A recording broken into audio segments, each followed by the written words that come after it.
emergency braking, emergency braking. Yeah! Oh.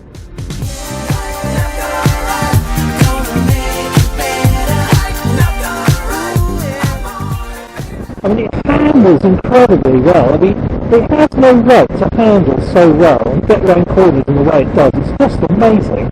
You can ride it like a sports bike, but unlike a sports bike, you can get to the limits of the power with this engine, which I really like. I love that. I love that about my Triumph Spectre as well. That you could just really, for a modern bike with modern chassis, modern reliability, you can still feel like you're a teenager riding an FS1E.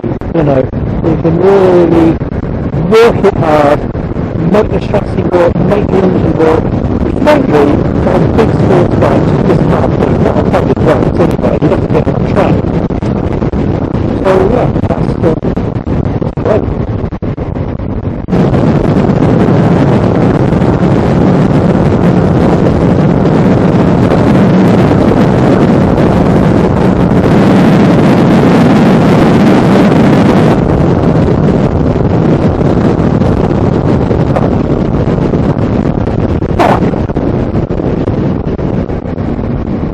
Why do they put things in the road just where you don't want them?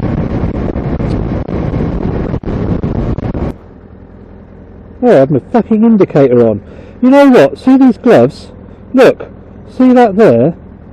It keeps catching on these weird BMW indicators. You've got one there and one there, one for each side. And if you're not bloody careful, that left-hand indicator just comes on, and the right one does it as well. You don't know, you've been riding along with your blooming indicators on. It's fucking dangerous. Alright, mate?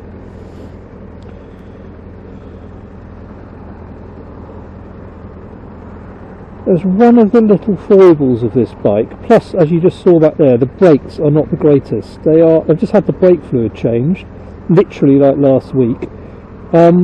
It's had the brake fluid changed twice, as recommended by BMW, and it's only done 7,700 miles, this bike. Anyway, so brakes are not great, but it's incredibly comfortable, and potholes, potholes! It laughs in the face of potholes. You just go straight over them, and it's not even like they're there.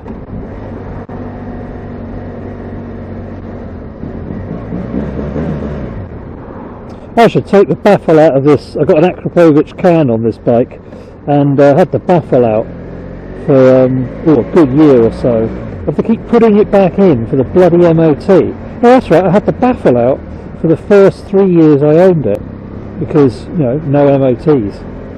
And then I had to put the baffle back in to pass the MOT, and I haven't bothered to take it out since then, but the bloody noise, I'll tell you what, I regard it as a safety feature. The police don't like it, but, you know, it is a safety feature, especially filtering in traffic.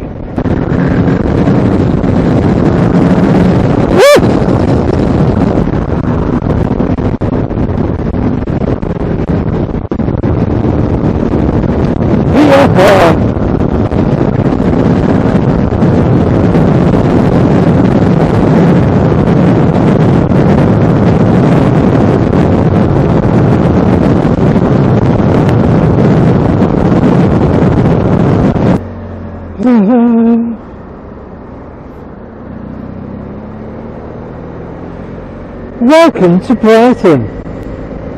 Here we are. And one of the great pleasures of this road down into Brighton, I only discovered last year that in Brighton motorbikes can go down the bus lanes. And for years I was filtering down the middle here and sitting in bloody traffic jams. Here we are. And suddenly it's like, oh, I can go down here. But it's really difficult. You've got to check out these stupid little tiny blue signs, which are kind of not very obvious at all. That's just a cycle lane one, but you'll see down here in a minute. And on a Saturday, if you're coming down here on a Saturday, way, this is just solid all the way into Brighton, absolutely chock-a-block. But if you're on a bike, just whiz down the bloody bus lanes. And it's true in London as well, and I should think it's true of a lot of bus lanes, but you've got to be very, very careful, because some bus lanes you can't, some bus lanes you can, and some bus lanes have got a fucking bloody camera right there. There's one in Brixton, I think it is, or Lambeth, sorry, Lambeth bloody borough council that does you. Anyway, I know that much because I've been done by that one on at least 2 occasions, and it's almost like the road is designed to trick you into turning left. It's like a left filter at a set of traffic lights, and the left filter suddenly is a bus lane and you're in it, and there's a bloody camera there, and they must make a fucking fortune. So having your own kind of real man, because I was coming down here at a fair old rate of knots on a Saturday. You see all this traffic's queuing here, they can't come left, it's a bus lane, but right there in front of me now suddenly it's not a bus lane from this point onwards. The car's coming in there, and yeah, you've got to be careful, got to have your wits about you.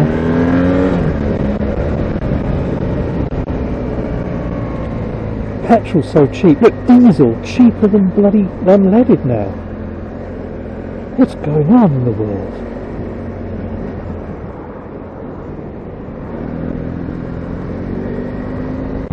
Alright, mate?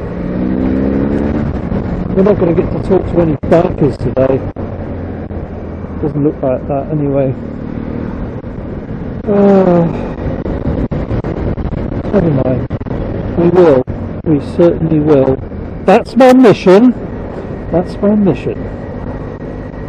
To find some bikers and talk to them about their bikes. Now, of course, the thing is, most bikers, in my experience, they just love chuntering on about their bikes. We all do. I do. You do.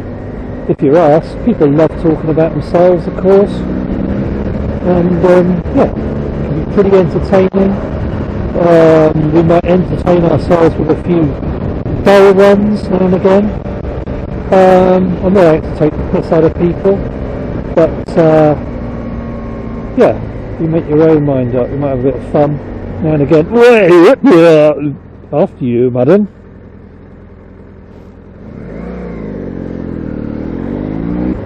Straight through the potholes. This bike is just amazing. It does not give a shit. Filter.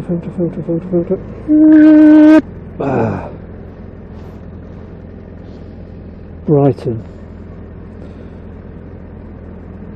Somewhat of a shithole to look at.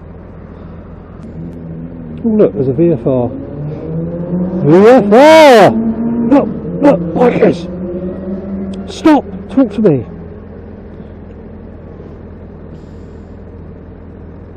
Get through here.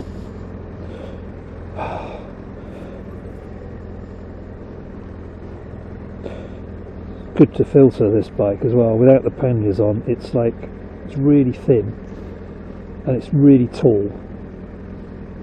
You can see right over the top of everything. You can stand up.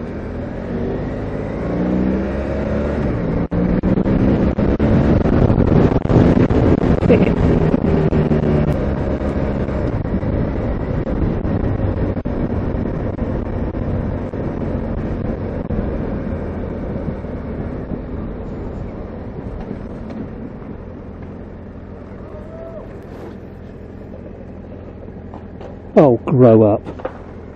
Fucking hell. We've got beards, for fuck's sake.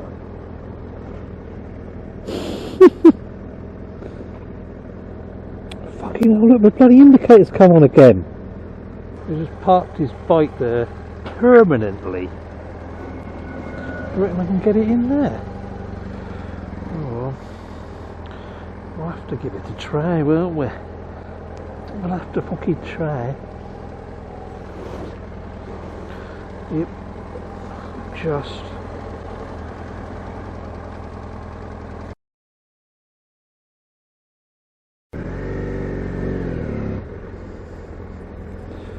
Bloody hell.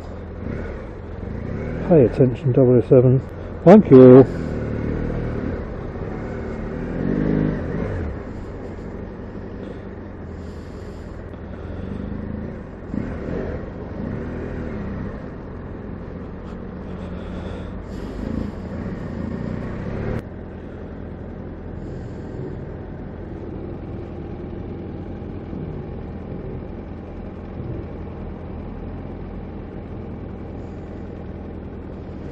Ducati Monster.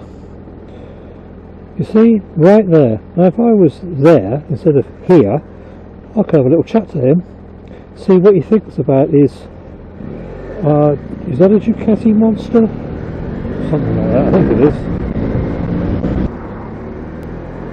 Holy crapola! Wow.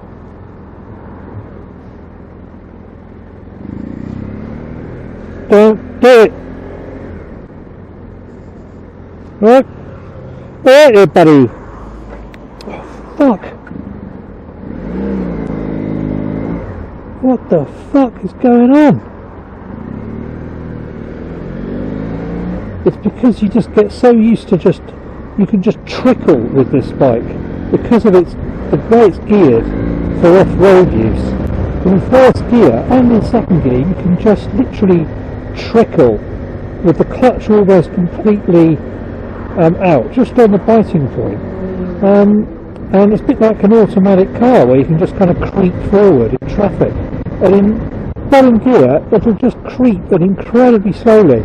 Well, I think in the BMW literature for this bike, at least when I bought it a few years ago, it referenced that ability in relation to creeping over tree logs in the jungle. Obviously an essential skill for any adventure motorcycle.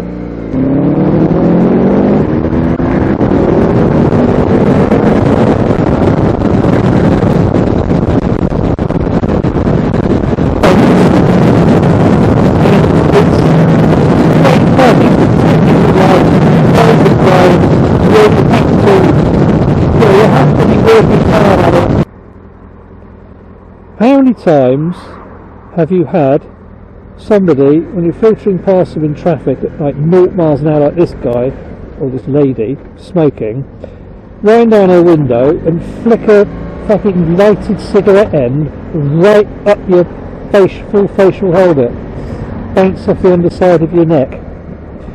Yep, that's happened to me before now. I think, oh, what's worse, that or a bee going down the front of you. Imagine no, I don't know what's worse. Imagine a lighted cigarette butt going down the front of your jacket. I've had a wasp and a bee go down the front of a jacket, and fucking hell, I've never tried to stop so quickly in my life, but it's a horrible panicked stop. And you're trying to get your bloody jacket, get your gloves off, get your jacket off, get your fucking unzipped, get the fucker out, get the fucker out, before it bloody stings you multiple times. But can you imagine a lighted cigarette butt going down there? It must have happened. Luckily, I've never had that. But, yeah. Write in and tell me if you've had that experience.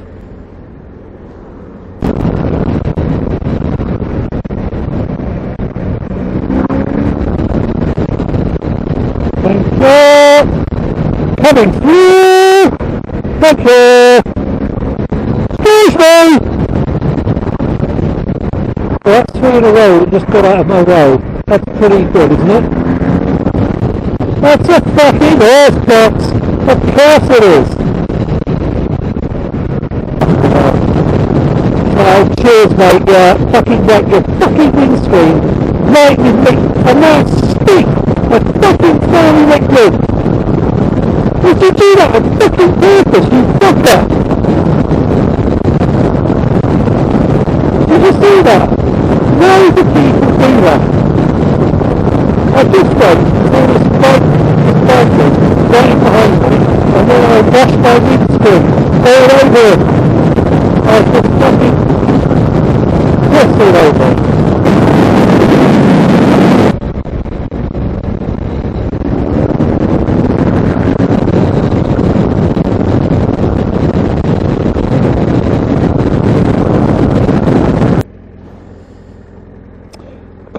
fucking indicator on again. You see that? Bloody hell, it keeps coming on by accident.